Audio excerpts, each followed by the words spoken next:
प्रिय विद्यार्थियों नमस्कार।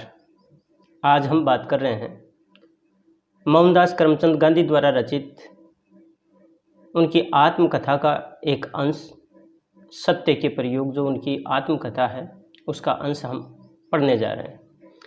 प्यारे विद्यार्थियों, ये जो पाठ है वो अलग अलग भागों में बंटा हुआ है और सबसे पहला जो इसका भाग है वो है सभ्य वेश में।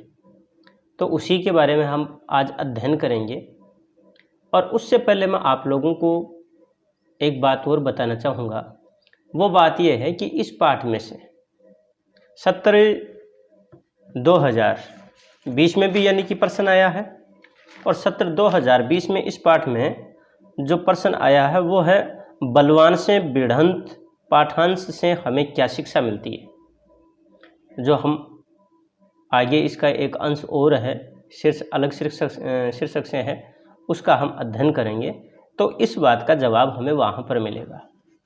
दूसरा जो प्रश्न है 2019 में, वो जो प्रश्न आया वो इसमें है खादी का जन्म कैसे हुआ, सत्य के प्रयोग पाठ के आधार पर बताइए या लिखिए। यहाँ पर ये जो बात है वो भी यानी कि खादी का जन्म जो इसका अंश है उसमें हम बात करेंगे। सबसे पहले अब हम बात करते हैं लेखक के परिचय के बारे में। तो मोहनदास करमचंद गांधी का जन्म है वो 2 अक्टूबर 1869 को गुजरात के पोरबंदर नामक स्थान पर हुआ था।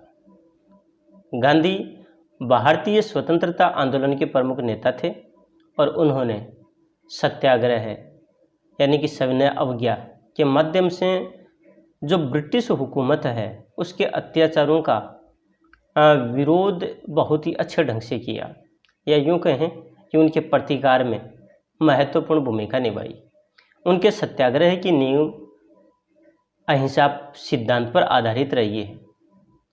आज जो पूरा संसार है उन्हें महात्मा गांधी के नाम से जानता है।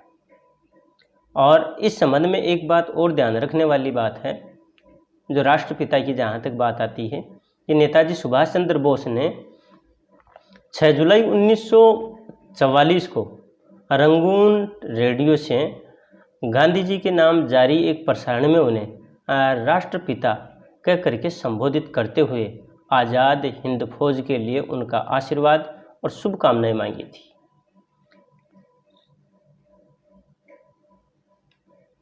देश में प्रतिवर्ष उनका जन्म गांधी जयंती और विश्व में अंतर्राष्ट्रीय अहिंसा दिवस के रूप में मनाया जाता है। इनका निधन 30 जनवरी 1948 को हुआ। बात करते हैं हम पाठ परिचय की। इस पाठ में महात्मा गांधी द्वारा लिखित सत्य के प्रयोग अथवा आत्मकथा के काशीनाथ त्रिवेदी द्वारा अनुदित कुछ अंशों का संकलन है। कहने का मतलब है कि इनका जो अनुवाद किया, यानी कि ये अंग्रेजी में लिखी हुई है और इसका जो अनुवाद किया वो काशीनाथ त्रिवेदी ने किया। पाठ का सभ्य पोशाक में अंश जहाँ विद्यार्थियों को छद्म आकर्षण से परे रहकर विद्यार्थी बनने की सलाह देता है, वहीं बलवान से भिड़ंत में अन्याय से डटकर मुकाबला करने की हिम्मत बनती है। और आत्मिक शिक्षा हमें संयम और आत्मनिर्माण के लिए प्रेरित करती है। शांति निकेतन अंश में गांधी जी ने भारतीय जीवन मूल्य से ओतप्रोत संस्कार, सहयोग व समरसता से साक्षात्कार कराया है। वहीं पर जो खादी का जन्म में स्वावलंबन एवं स्वदेशी की महत्ता उजागर की है। इस प्रकार गांधी जी की आत्मकथा हमें सात्विक एवं सार्थक जीवन जीने के लिए प्रेरित करती है। प्यारे विद्यार्थियों, सबसे पहले इनका जो अंश है वो अंश हम पढ़ेंगे सभ्य पोशाक में। और जो सभ्य पोशाक में जो इनका अंश है, इसमें मूल रूप से गांधी जी ने सभ्य बनने के लिए कौन कौन से कार्य किए, एक बात तो ये है, यहाँ पर इस पर यानी कि प्रकाश डाला गया है। दूसरी बात यहाँ पर यह आ जाती है कि जैसे कि गांधी जी का अनाहार के प्रति जो श्रद्धा भाव जगा वो किस कारण से जगा। अनाहार के प्रति उनकी जो श्रद्धा भावना उनके अंतर्मन में आई वो किन किन पुस्तकों को, किन किन लेखकों की किताबों का अध्ययन करने के बाद में आई। तो इन सारी बातों का जो जवाब है वो हमें इस अंश में मिलेगा। यहाँ पर 2 प्रश्न मूल रूप से बनते हैं। एक तो यह है कि अनाहार के प्रति गांधी जी की श्रद्धा कैसे बढ़ती चली गई और उसके लिए उन्होंने किन किन पुस्तकों का अध्ययन किया। तो वहीं दूसरी बात, उन्होंने सभ्य बनने के लिए क्या क्या क्रियाकलाप किए। तो देखिएगा, हम बात करते हैं कि अनाहार पर मेरी श्रद्धा दिन पर दिन बढ़ती गई। सॉल्ट की पुस्तक ने आहार के विषय में अधिक पुस्तकें पढ़ने की मेरी जिज्ञासा को तीव्र बना दिया। जितनी पुस्तकें मुझे मिली मैंने खरीद ली और पढ़ डाली। उनमें हार्वर्ड विलियम की आहार नीति नामक पुस्तक में अलग अलग युगों के ज्ञानियों, अवतारों और पैगंबरों के आहार का और आहार विषयक उनके विचारों का वर्णन किया गया है। पाइथागोरस, ईसा मसीह इत्यादि को उन्होंने या उसने केवल अनाहारी सिद्ध करने का प्रयत्न किया। डॉक्टर मिसेज एना किंग्सफर्ड की उत्तम आहार की रीति नामक पुस्तक भी आकर्षक थी। साथ ही डॉक्टर एलिसन के आरोग्य विषयक लेखों ने भी इसमें अच्छी मदद की। यहाँ पर प्यारे विद्यार्थियों 2 बातें बताई हैं। पहली बात है कि अनाहार, तो अनाहार का मतलब है अन्न का आहार करना, सिर्फ अन्न को ही भोजन के रूप में स्वीकार करना, यानी कि जैसे मांसाहारी वगैरह न होना। और यहाँ पर जो बात बताई है इसमें यानी कि विभिन्न विद्वानों की जो पुस्तकें हैं उनके बारे में बताया है। तो सबसे पहले जैसे इन्होंने सॉल्ट की जो पुस्तक है वो पढ़ी और उसमें आहार के विषय में पढ़ने की एक तरह से यूँ कहें कि जिज्ञासा है उसको ज़्यादा बढ़ा दिया या ज़्यादा बना दिया। अब गांधी जी को जितनी भी पुस्तकें थी, जो भी जैसे भी मिली, उन सबको उन्होंने खरीद लिया और पढ़ लिया।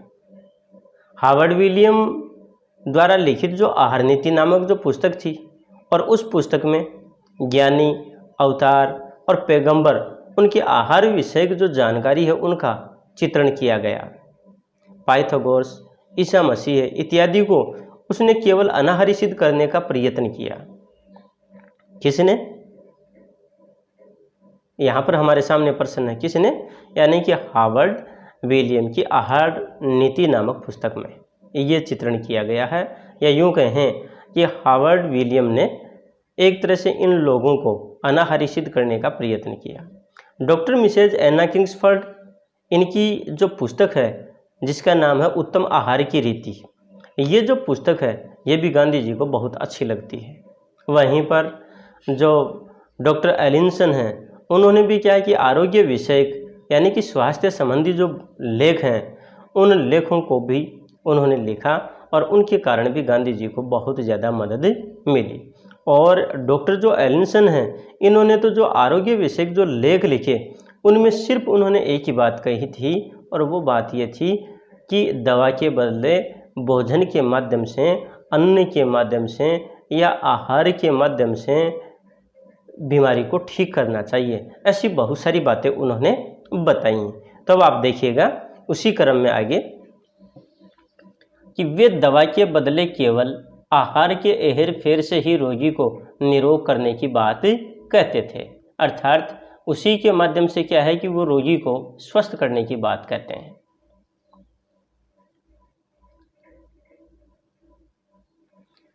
आगे यहाँ पर कह रहे हैं कि डॉक्टर एलिसन स्वयं अनाहारी थे और बीमारों को केवल अनाहार की सलाह देते थे। इन सब पुस्तकों के अध्ययन का परिणाम ये हुआ कि मेरे जीवन में आहार विषयक प्रयोगों ने महत्व का स्थान प्राप्त कर लिया। आरंभ में इन प्रयोगों में आरोग्य की दृष्टि मुख्य थी, बाद में धार्मिक दृष्टि सर्वोपरि बनी। कहने का मतलब है शुरुआती दौर में स्वास्थ्य के हिसाब से यानी कि ये भोजन ग्रहण कर रहे थे, वहीं पर फिर धीरे धीरे इनके भीतर धार्मिक दृष्टि या धार्मिक जो चिंतन है वह भी उभरता चला गया। अर्थात अब वो अन्न है उसको एक तरह से धार्मिक रूप में भी समझने लगे कि भाई अपने को यानी कि सात्विक जो भोजन है उसको ग्रहण करना चाहिए। उसी क्रम में आगे देखिएगा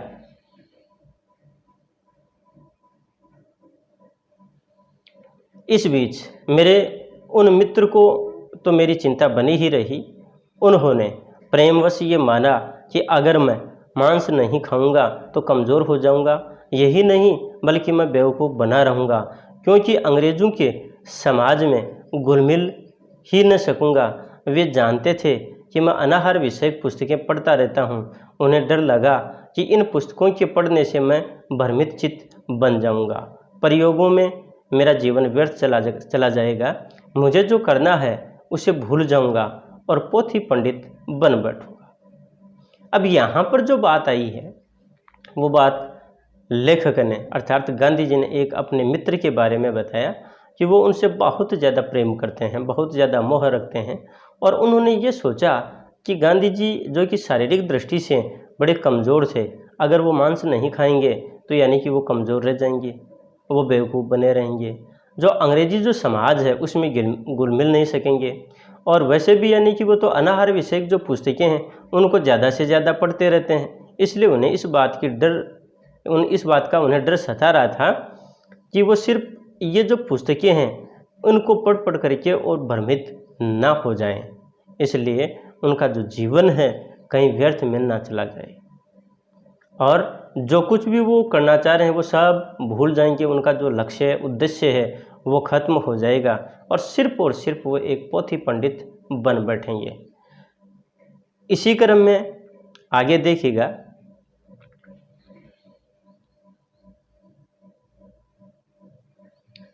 इस विचार से उन्होंने मुझे सुधारने का एक आखिरी प्रयत्न किया।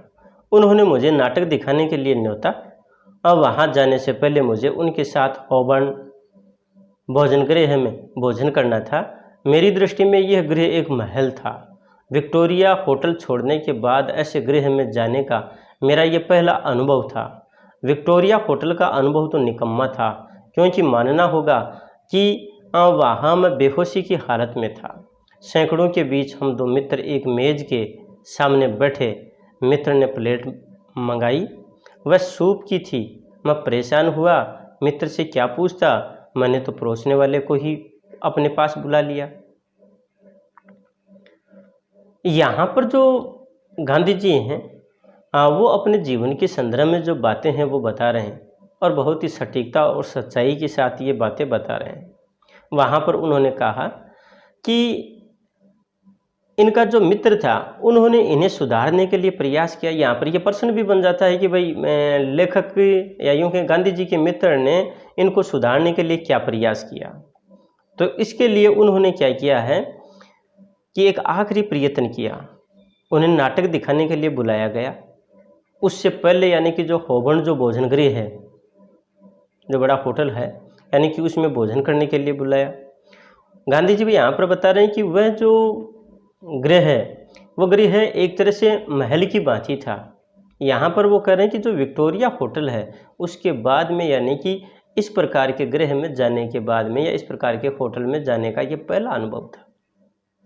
विक्टोरिया जो होटल है वहाँ का अनुभव उन्हें बड़ा बुरा लगा था, क्योंकि वो बता रहे हैं कि वहाँ पर वो बेहोशी की हालत में थे और सैकड़ों के बीच में यानी वो दो मित्र एक मेज़ पर बैठे हैं और वहाँ पर जो पहली प्लेट जो मंगाई गई वो सूप की है और उसके कारण जो गांधी जी हैं वो परेशान हो जाते हैं। उनके मित्र से उन्होंने पूछा नहीं, इसलिए क्या है कि जो परोसने वाला था, बेरा था, यानी कि नौकर था, उसी को बुला लिया और इस बात को यानी कि वो समझ भी रहे थे। तो आगे देखिएगा, इसमें मित्र समझ गए, चिढ़कर मुझसे पूछा क्या है। मैंने धीरे से संकोचपूर्वक कहा, मैं जानना चाहता हूं कि इसमें मांस है या नहीं। तो उनका मित्र जवाब देता है, ऐसे गृह में ये जंगलीपन नहीं चल सकता। अगर तुम्हें अब भी यही किचकिच करनी हो तो तुम बाहर जाकर किसी छोटे से भोजन गृह में खा लो और बाहर ही मेरी राह देखो।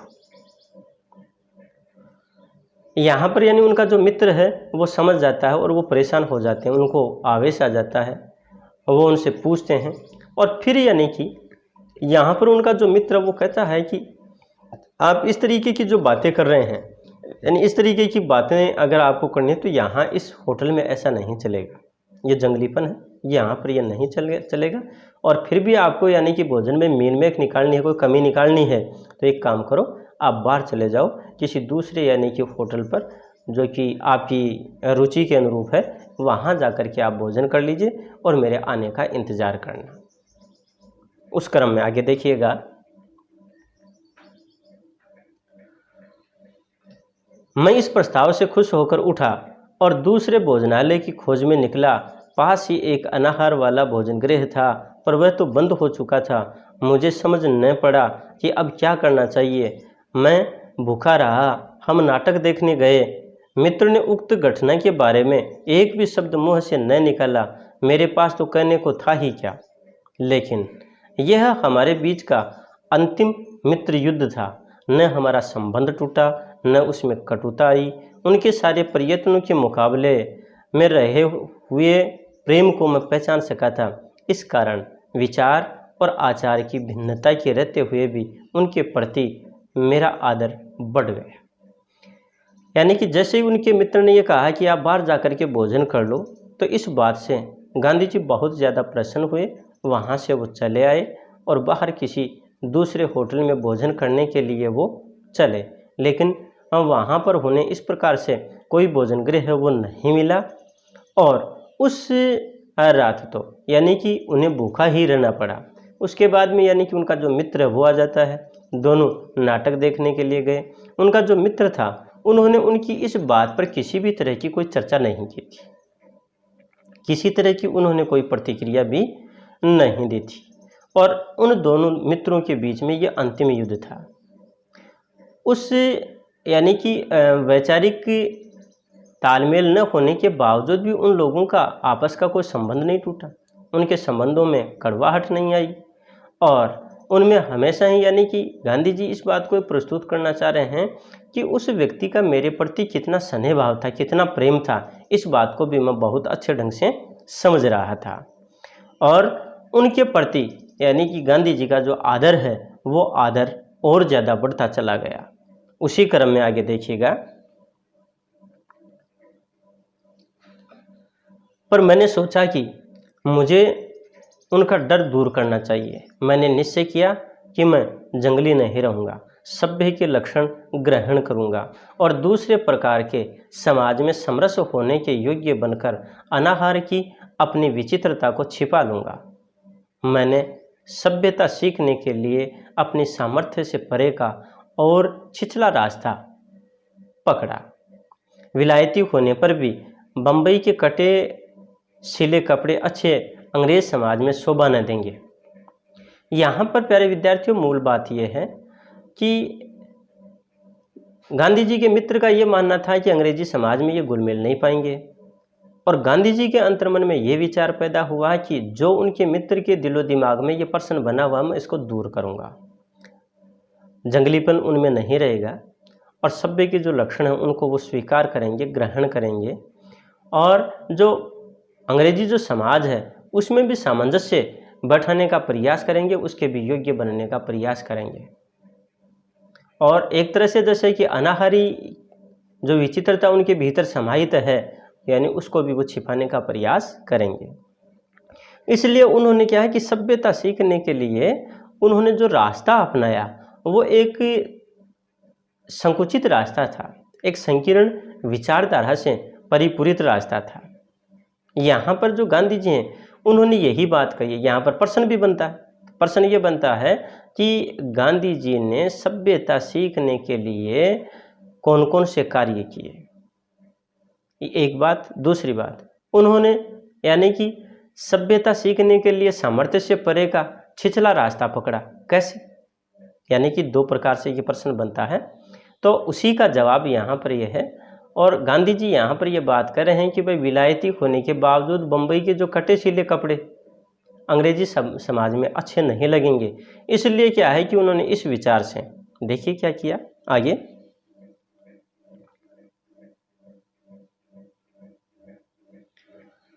मैंने आर्मी और नेवी स्टोर में कपड़े सिलवाए, 19 शिलिंग की। उस जमाने के लिहाज से तो ये कीमत बहुत ही कही जाएगी। चिमनी टोपी सिर पर पहनी। इतने से संतोष न हुआ तो बॉन्ड स्ट्रीट में जहाँ शौकीन लोगों के कपड़े सिलते थे 10 पौंड पर बत्ती रखकर शाम की पोशाक सिलवाई। भोले और बादशाही दिल वाले बड़े भाइयों से दोनों जेबों में लटकाने लायक सोने की एक बढ़िया चेन मंगवाई और हाँ वह मिल भी गई। बंदी बंधाई टाई पहनना शिष्टाचार में शुमार न था, इसलिए टाई बांधने की कला हस्तगत की। देश में आईना हजामत के दिन ही देखने को मिलता था, पर यहाँ तो बड़े आईने के सामने खड़े रहकर ठीक से टाई बांधने में और बालों में पट्टी डालकर सीधी मांग निकालने में रोज लगभग 10 मिनट तो बर्बाद होते ही थे। प्यारे विद्यार्थियों, उन्होंने सभ्य बनने के लिए जो रास्ता अपनाया, जो तरकीब काम में ली, जो कार्य किया, उनके बारे में यहाँ पर गांधी जी ने बताया है। और वो यहाँ पर ये बात कर रहे हैं कि उन्होंने आर्मी और नेवी स्टोर में कपड़े सिलवाए। 19 शिलिंग मुद्रा का नाम है, करेंसी का नाम है, जो उस ज़माने में बहुत बड़ी राशि होती थी। उसके लिए यानी 19 शिलिंग में उन्होंने एक चिमनी टोपी उसको सिर पर पहना। और इससे भी उन्हें संतुष्टि नहीं मिली तो उन्होंने क्या किया कि जो बॉन्ड स्ट्रीट है, जहाँ पर जो शौकिया जो लोग हैं वो अपने कपड़े सिलवाते हैं, वहाँ पर इन्होंने 10 पाउंड खर्च करके और जो शाम की जो पोशाक है, शाम को पहनी जाने वाली जो ड्रेस है, यानी कि उसको सिलवाया। अपने जो भाई हैं, जो वास्तव में बादशाही दिल वाले थे, उन भाइयों से कह करके और जेब में लटकाने लायक उन्होंने सोने की जो चेन है वो मंगवाई और उनके भाइयों ने यानी कि उसे भेज भी दी। बंदी बंधाई जो टाई है उसको पहनना शिष्टाचार में शुमार न था, अच्छा न था, इसलिए उन्होंने टाई बांधने की जो कला है उसको सीखा। लेखक यहाँ पर कह रहा है कि अपने देश में जो आईना है, जो शीशा है, दर्पण है, जिसके सामने खड़े होकर के हम अपने बाल संवारते हैं, यानी कि वो हजामत के दिन ही, दाढ़ी वगैरह बनाने के दिन ही उसमें देखने का मौका मिलता था। पर यहाँ तो बड़े बड़े जो आईने हैं उनके सामने खड़े होकर के और ठीक से टाई बांधने में और बालों में पट्टी डालकर सीधी मांग निकालने में रोजाना उन्हें 10 मिनट तो खर्च कर देने ही पड़ते थे। यानी कि ये कार्य उन्होंने किया। प्यारे विद्यार्थियों, यहाँ पर इसके अलावा वो और क्या क्या कार्य कर रहे हैं उनको हम देखेंगे।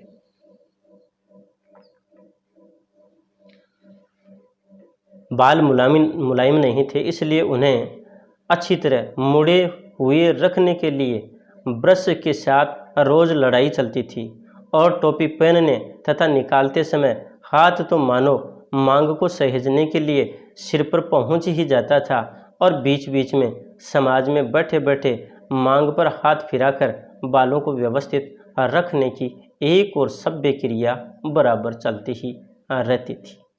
यहाँ पर उन्होंने यानी कि जैसे कि टाई बांधना सीखना है,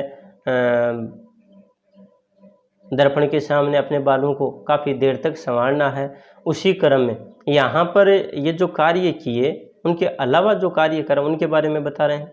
यहाँ पर जो लेखक है वो कह रहे हैं कि गांधी जी के, अब आपको हंसी आ सकती है कि गांधी जी के सिर पर तो बाल ही नहीं थे, ये बुढ़ापे की बात कैसे कह रहे हैं आप, युवावस्था में तो थे ही ना। तो यहाँ पर बात यह है कि वो अपने उनके यानी कि उनके जो बाल थे वो मुलायम नहीं थे, इसलिए क्या है कि ब्रश के साथ उनका संघर्ष चलता रहता था और टोपी पहनते और निकालते समय हाथ तो मानो मांग को सहेजने के लिए सिर पर पहुंच ही जाता था, यानी बालों को संवारने के लिए उनका जो हाथ है वो सिर पर चला जाता था और बीच बीच में समाज में बैठे बैठे मांग पर हाथ फिराकर बालों को व्यवस्थित करने की एक और सभ्य क्रिया बराबर चलती रहती थी। उसी क्रम में आगे देखिएगा और क्या काम करते हैं। पर इतनी टीमटाम ही काफ़ी न थी, अकेली सभ्य पोशाक से सभ्य थोड़े ही बना जा सकता था।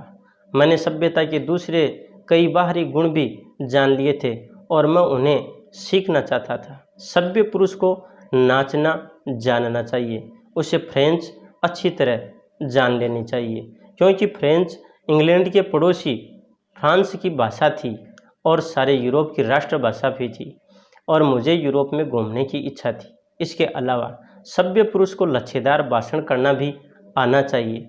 मैंने नृत्य सीखने का निश्चय किया। एक कक्षा में भर्ती हुआ। एक सत्र के करीब 3 पौंड जमा किए। कुछ 3 हफ्तों में करीब 6 सबक सीखे होंगे। पैर ठीक से तालबद्ध न पड़ते थे। पियानो बजता था पर वह क्या कह रहा है कुछ समझ में न आता था। 1 2 3 चलता पर उसके बीच का अंतर तो वह बाजा ही बताता था जो मेरे लिए अगम्य था। तो अब क्या किया जाए? यहाँ पर जो लेखक है वो कह रहे हैं कि सभ्य बनने के लिए जहाँ पर पोशाक की बात थी, टाई की बात थी, टोपी की बात थी, बालों को संवारने की बात थी, इतना ही नहीं बल्कि उन्होंने सभ्य बनने के लिए और बहुत सारी चीज़ें सीखने का प्रयास किया। जैसे कि नृत्य करना, नृत्य के लिए भी यानी कि उन्होंने सीखने का प्रयास किया है। फ्रेंच जो भाषा है उसको भी उन्होंने सीखने का प्रयास किया है। और इसके अलावा जो लच्छेदार जो भाषण है वो भी उसे आना चाहिए। तो यानी कि इसके लिए भी उन्होंने प्रयास किया है। यहाँ पर लेखक कह रहे हैं कि नृत्य सीखने के लिए भी उन्होंने 3 पौंड खर्च किए और 3 हफ्तों तक कोई 6 सबक सीखे होंगे, अर्थात जो 6 स्टेप है नृत्य की वो शायद उन्होंने सीखी होगी। उनके जो पैर हैं वो तालबद्ध नहीं पड़ रहे थे और जो पियानो बज रहा था यानी कि उसके साथ में भी उनका कोई तालमेल नहीं था। यहाँ पर जो लेखक है वो यही बात कह रहा है कि ये सारा जो संगीत वाला या नृत्य वाला जो कार्य है वो एक तरह से उनके लिए बड़ा मुश्किल था, अगम्य था। अब उनके सामने समस्या आ गई कि जब ये सारे काम वो ठीक से नहीं कर पा रहे हैं तो अब क्या किया जाए। तो देखिएगा आगे।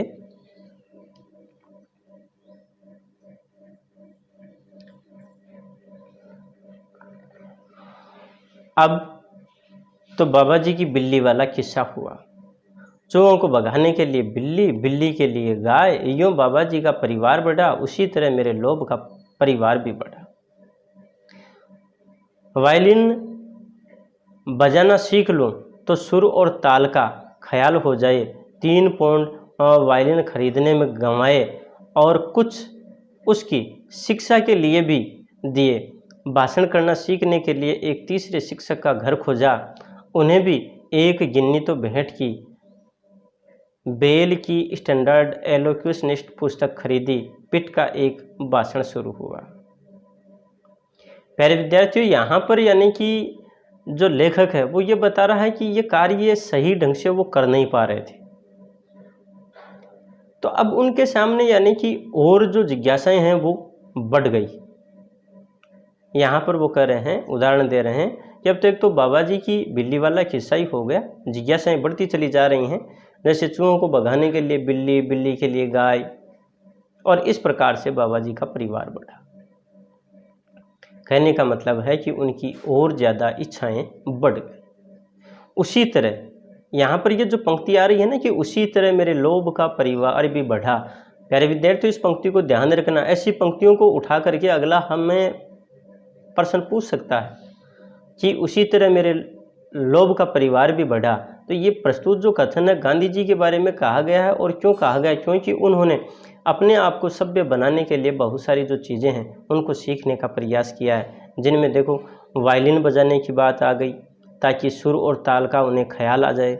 इसलिए उन्होंने क्या कि 3 पौंड वायलिन खरीदने में खर्च कर दिए और उसकी शिक्षा के लिए भी पैसे उन्होंने खर्च किए। उन्होंने भाषण करना सीखने के लिए भी एक तीसरा ही जो शिक्षक है उसका घर खोज लिया।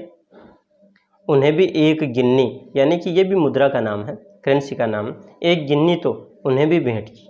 और उसके बाद में उन्होंने एक बेल साहब की जो पुस्तक थी, स्टैंडर्ड एलोक्यूशनिस्ट पुस्तक, वो खरीदी। और वहाँ पर यानी कि एक पिट का जो भाषण है वो शुरू होता है। अब यहाँ पर यानी कि आगे संभवतः यानी लेखक में एक बदलाव आने वाला है।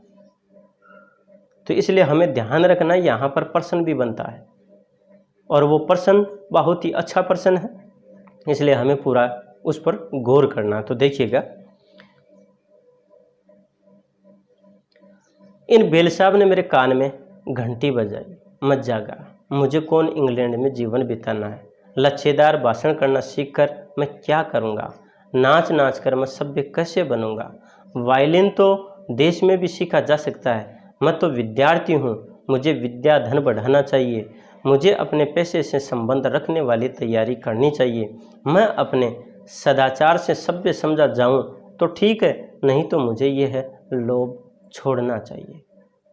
प्यारे विद्यार्थियों, जैसे ही यानी कि ये बेल साहब की जो पुस्तक है उन्होंने पढ़ी और उनके भीतर एक नया परिवर्तन आ गया, उन्हें एक शिक्षा मिली। और शिक्षा उन्हें क्या मिली कि उन्हें कौन सा यहाँ इंग्लैंड में जीवन बिताना है और उसके लिए लच्छेदार भाषण को सीखने की कहाँ तक ज़रूरत है। जहाँ तक बात है नृत्य की, तो नृत्य से कोई आदमी सभ्य नहीं बन सकता। संगीत सीखने की बात रही, वायलिन की बात रही, तो वो तो अपने देश में भी सीखी जा सकती है। यहाँ पर उनके बात समझ में ये आई कि वो एक विद्यार्थी हैं और इसलिए क्या है कि विद्यार्थी होने के नाते उनका मूल कर्तव्य है विद्या धन को अर्जित करना। उन्हें वही का तैयारी करनी चाहिए, उन्हें वही काम करना चाहिए जो उनका जो पेशा है, उनका जो व्यवसाय है उससे संबंध रखता हो।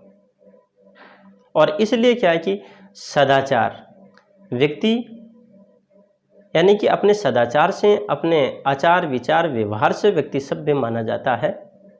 और इसलिए क्या है कि उनके मन में ये बात आई कि अब उन्हें ये जो लोभ है इसको छोड़ देना चाहिए। कहने का मतलब अब वहाँ पर उनमें एक नया परिवर्तन आ गया। अब वो क्या करते हैं देखिएगा।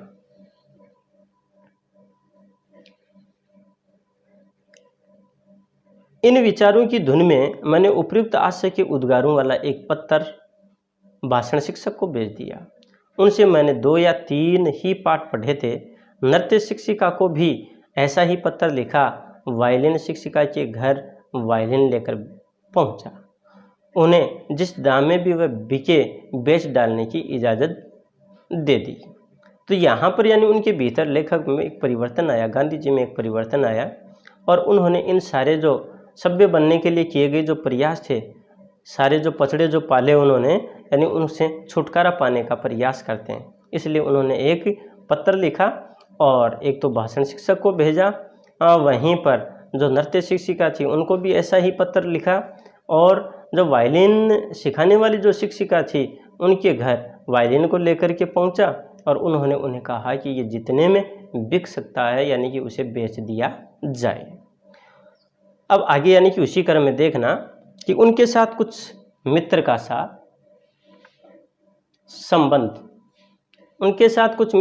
संबंध हो गया था। इस कारण मैंने उनसे अपने मोह की चर्चा की।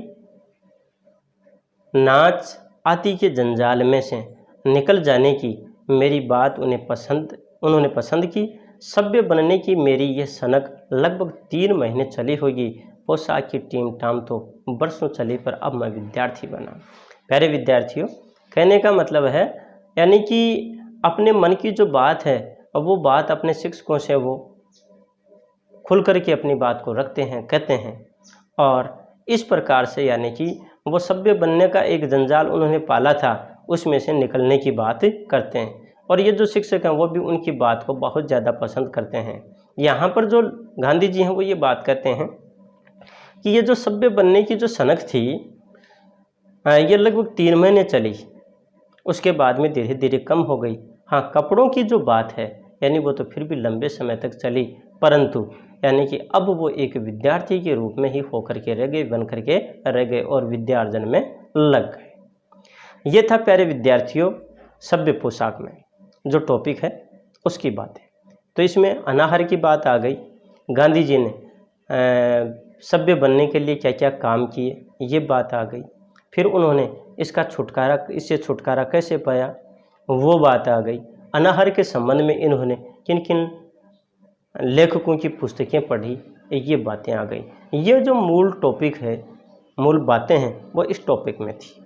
हम अब आगे वाला जो टॉपिक पढ़ेंगे वो आगे वाले वीडियो में देखेंगे। आगे वाला हमारा जो टॉपिक है वो होगा बलवान से भिड़ंत और उसके बारे में हम बात करेंगे। तो जब तक यानी कि हम आगे वाला टॉपिक पढ़ें, वो आगे वाले वीडियो लेके आएँ, तब तक के लिए नमस्कार, धन्यवाद।